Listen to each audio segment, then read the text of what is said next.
Hello, it's Brianne Kerr, and I'm making video this morning. I've had lots of questions about how to use Youniques Mineral Moodstruck Pigments with a wet application. So I'm going to show you. It's really, really great. You get really, really awesome long time wear. And if you're looking for a darker color, almost what the true color of the pigment is, it's a really great way to do that. And it actually doesn't have to be, it's really easy to use. And it's one of the most awesome benefits of using our pigments. All right, so as you can see, have already done my application on this eye.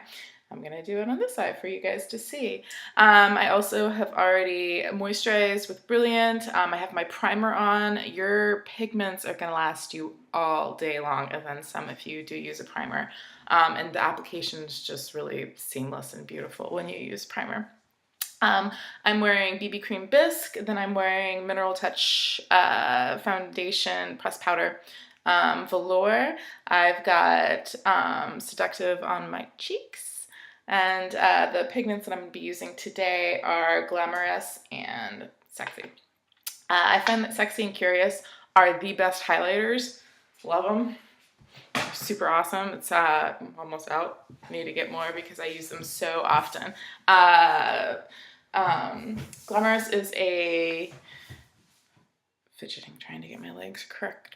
Glamorous is a matte. It is a plum, as you can see, and it is absolutely gorgeous. I love it.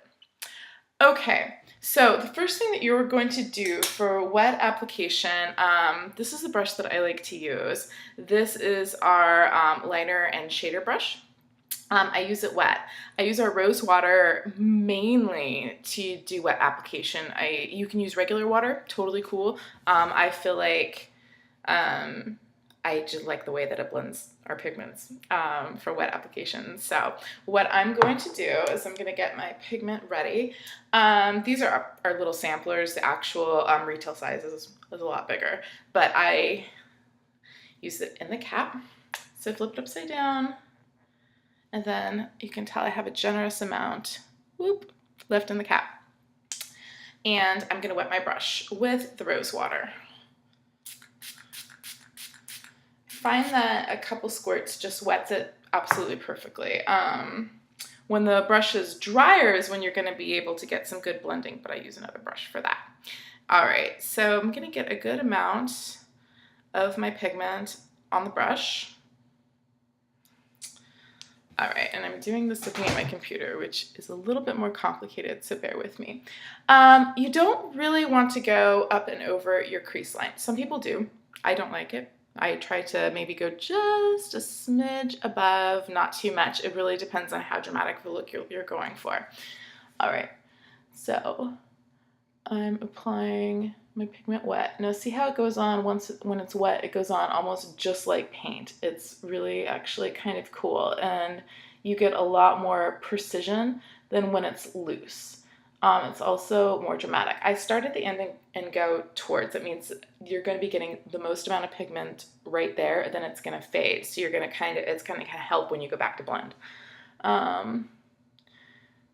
Stopping at the crease. And, you know, when you go to the end of a friend taught me this actually, you always want to make your eyes appear bigger. You don't ever really want to make them appear smaller. Big eyes is a beautiful thing. And so you always kind of extend out a little bit, once again, depending on how dramatic of a look you got, out and out. And I know it looks funny right now, but when we blend, it's going to look a lot different. All right, so that's kind of my base.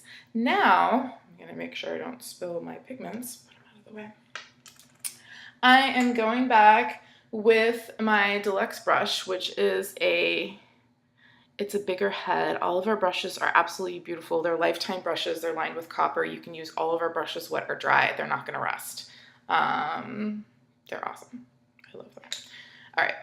Sexy. Same thing as I flip it upside down, and it just seems to give me the perfect amount left over in the cap. Just like that. You don't have to make a mess. It's perfect.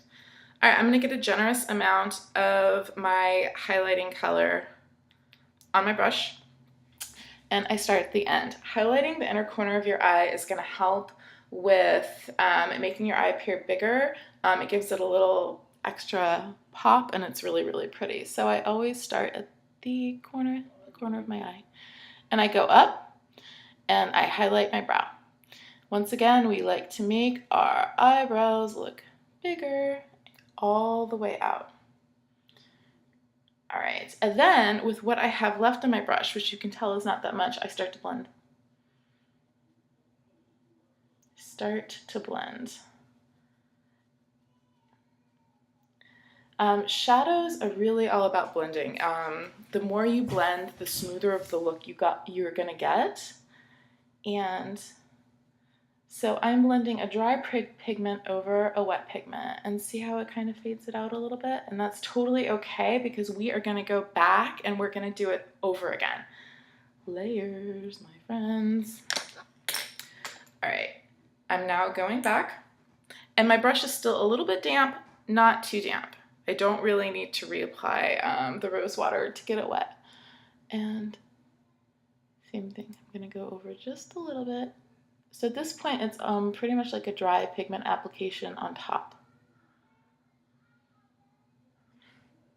I always like to open up your eye to make sure when you're applying pigment that you are getting the effect that you want. I'm gonna bring it in just a little bit more, I think. There we go. And you know what? Everybody's shape of your eye is different. So this is just kind of a general application. If you have hooded eyes, if you have, I mean, depending on the shape of your eyes, applications can be different. You know your eyes. And so just take what I say and transform it and use it for what you want. Okay, so dry application on top of wet pigment is absolutely beautiful. I'm going back over, put a little bit more of my highlighter on here, and I'm going to blend some more. Starting from the inner, where you're going to get the most of your pigment, and we're going to go out. And that's all I want. I'm actually going to get rid of excess, and now I'm just going to blend. Getting rid of the seams. Going to bring it out a little bit. Awesome. Okay. I'm now actually going to use the exact same color as my liner. I love to do this. We actually just launched our liners today. It's really, really exciting. I still like using pigments, but our liner colors are gorgeous, so I cannot wait to get my hands on them. And I still have some glorious right here. And I'm going to see how precise that is? It's beautiful. It actually makes applying your liner with pigments really easy, and you can get in there and make it exact. See, got my pigment on the tip. And once again, a little difficult using my computer. Actually, this is very difficult using my computer. Here we go. And I'm going to bring it all the way out. Some people have a tendency to stop too far with their liner, and you want to make your eyes look bigger. And then I'm going to turn it around, and I'm just going to get right in there at the very bottom, right at my lash line. And bring it about right there. Beautiful. All right.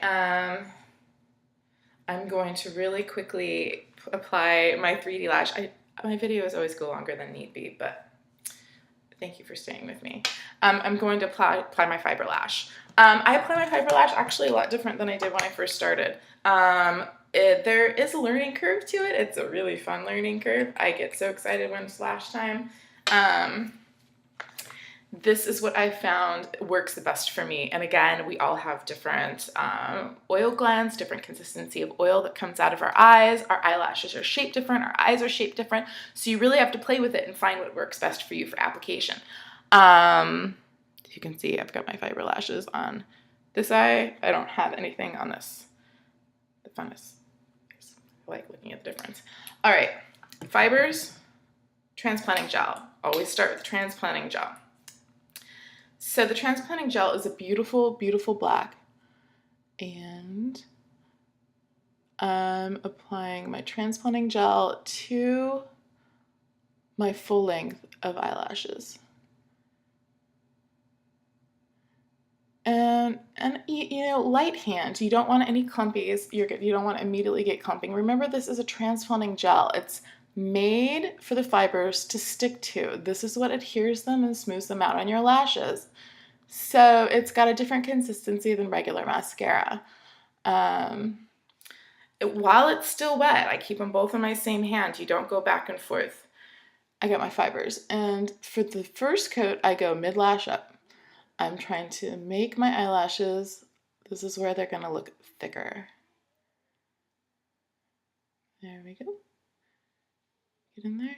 Light hand with the fibers. Remember, you're dealing with little itty bitty gorgeous fuzzies, and you don't want, they actually don't go on the lash as good. And then immediately I'm going back over with my transplanting gel. This is sealing them on.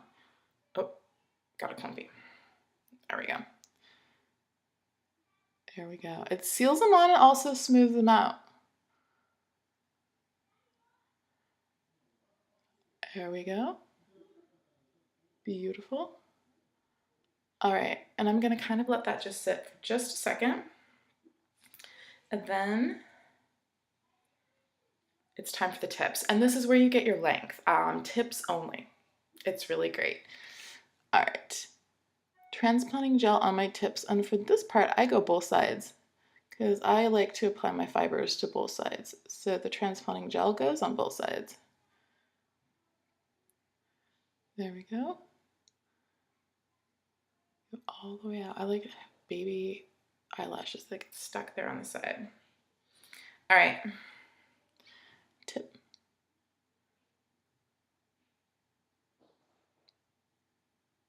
This is where you're getting your length, and you can do this. You can repeat the tip step as much as you want to achieve the length of lash you are going for, which for everybody is going to be unique.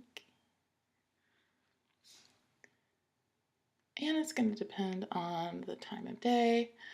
All right, so I do not have our new lash comb yet, but it's fabulous. And it's going to help for when you do, because our transplanting gel dries really quickly, you get more lashes sticking together than you want. Super easy fix, especially with our new lash comb. I'm sealing these fibers on. The tips is what I'm doing right now. Again, it's really hard. It's a little bit more tricky doing it in the... This is also going to serve as... I got some clumpies right there. If I had my lash comb, I would go back over right now, but I don't. There we go. All right, tips. This is going to be my last coat of my tips. This is awesome length for me. It's so fun. It really is fun. I didn't think mascara could be fun to actually apply, but it's my favorite part of the makeup process now. On rainy days, I see how big I can go. Because why not? It's my job. It's why my job rules. All right. Sealing it on, you always, friends, end with your transplanting gel. If you forget to end with your transplanting gel, you might get glorious green tea fibers falling on your face. And you know what? That's a waste of beautiful green tea fibers. All right. Clumpy's right there, really. There we go. Beautiful. I'm gonna go back over with my, where are you? There it is. I just have a separate little mascara wand that I use until the mailman comes later this week and I get our new lash and brow comb for when I get the clumpies. And they work out super easily. Remember that I applied to the front and the back. Ta-da! All done. Oh, actually, I'm not all done. This is how I curl. I don't use a curler. We don't have wax in our mascara, so if you do use a curler, you notice that our mascara doesn't really hold the curl. This does, though. Hair dryer, on warm, on high.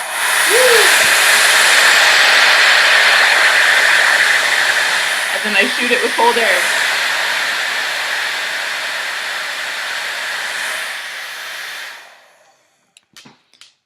See that difference? It also kind of helps to smooth out if there's any leftover fibers. Okay, there you go. Wet application of pigments, 3D fiber lash application. My name is Brianne Kerr. www.botanicalashes.com is where you can find me. Thank you guys so much for sitting through.